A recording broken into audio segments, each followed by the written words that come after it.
ಕಳೆದ ಸಾರಿ ಕ್ಷೇತ್ರದಲ್ಲಿ ಇದೇ ಥರ ಜನರ ಮೇಲೆ ಅಟ್ಯಾಕು ಅಥವಾ ಬೆಳೆ ಹಾನಿಯಾದಂಥ ಸಂದರ್ಭದಲ್ಲಿ ಒಂದು ಆನೆನ ಹಿಡಿದು ಬಂಡೀಪುರ ಕಳಿಸ್ಕೊಟ್ಟಿದ್ದು. ಸೀತೂರಲ್ಲಿ ಇವತ್ತು ಮಧ್ಯಾಹ್ನ ಸುಮಾರು ಎರಡೂವರೆ ಗಂಟೆ ಸುಮಾರಿನಲ್ಲಿ ಸ್ಥಳೀಯರನ್ನೊಬ್ಬರನ್ನ ಉಮೇಶ್ ಅಂತ ಅವ್ರು ಭಾಳ ಆ್ಯಕ್ಟಿವ್, ಅವ್ರ ಕುಟುಂಬಕ್ಕೆ ಅವರೇ ಆಧಾರ ಸ್ತಂಭ ಆಗಿದ್ದರು. ಅವ್ರ ಮೇಲೆ ದಾಳಿ ಮಾಡಿ ಕಾಲಲ್ಲಿ ತುಳಿದು ಸೊಂಡ್ಲಲ್ಲಿ ಚುಚ್ಚಿ ಕೊಲೆ ಮಾಡಿದೆ. ನನಗೆ ವಿಚಾರ ಗೊತ್ತಾಗ್ತಾರೆ. ಸ್ಥಳಕ್ಕೆ ಹೋಗಿ ಸುಮಾರು 1,500-2,000 ಜನರ ಮೇಲೆ ಸೇರಿದ್ರು.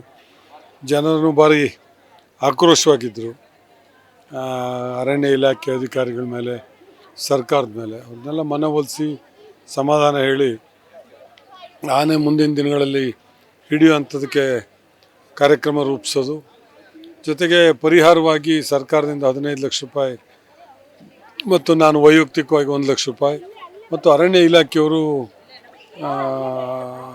ಇಲಾಖೆ ವತಿಯಿಂದ 5 ಲಕ್ಷ ರೂಪಾಯಿ ಘೋಷಣೆ ಮಾಡಿ 21 ಲಕ್ಷ ರೂಪಾಯಿ ಅವರಿಗೆ ನಾಳೆ ಮಧ್ಯಾಹ್ನದೊಳಗೆ ಕೊಡೋದು ಅಂತೇಳಿ ಸರ್ಕಾರದ ವತಿಯಿಂದ ನಾನು 15 ಲಕ್ಷ ರೂಪಾಯಿ ಚೆಕ್ ಈಗಾಗಲೇ ಕೊಟ್ಟಿದ್ದೆ. ನನ್ನ ಕುಟುಂಬಕ್ಕೆ ಸಾಂತ್ವನ ಹೇಳಿದ್ದೇವೆ. ಇತ್ತೀಚಿನ ದಿನಗಳಲ್ಲಿ ಆನೆ ಹಾವಳಿ ಜಾಸ್ತಿ ಆಗ್ತಾಯಿದೆ. ಎಲ್ಲ ಕಡೆ ಭತ್ತದ ಪೈರು ಬಂದಿದೆ. ಆ ಭತ್ತದ ಪೈರು ತಿನ್ನೋದಕ್ಕೋಸ್ಕರ ಬಂದು ಲೂಟಿ ಮಾಡ್ತಾಯಿದೆ. ನಾವು ಸರ್ಕಾರದ ಮೇಲೆ ಭಾಳ ವರ್ಷಗಳಿಂದ ಹೇಳ್ತಾ ಇದ್ವಿ,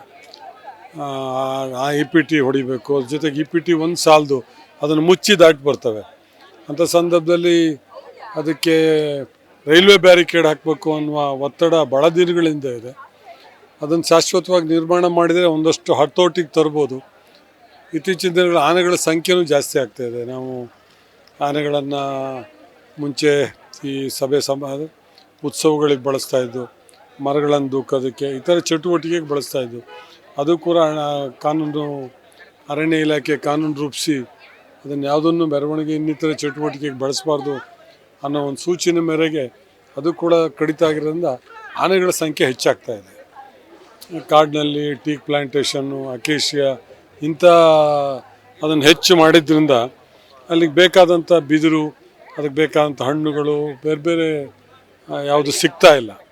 ಸಿಗ್ತಲೇ ಇರೋವಂಥದ್ದು ಒಂದು ತೊಂದರೆ. ಹಾಗಾಗಿ ನಾವು ಅಧಿವೇಶನದಲ್ಲಿ ಇದನ್ನು ಪ್ರಸ್ತಾಪ ಮಾಡಿ ಒಂದು ಶಾಶ್ವತ ಪರಿಹಾರ ಕಂಡುಕೊಂಡೋದ್ರೊಳಗಡೆ ಸರ್ಕಾರದ ಗಮನವನ್ನು ಸೆಳೆತೇನೆ ಅನ್ನೋ ಮಾತನ್ನು ಹೇಳಲಿಕ್ಕೆ ಬಯಸ್ತೇನೆ.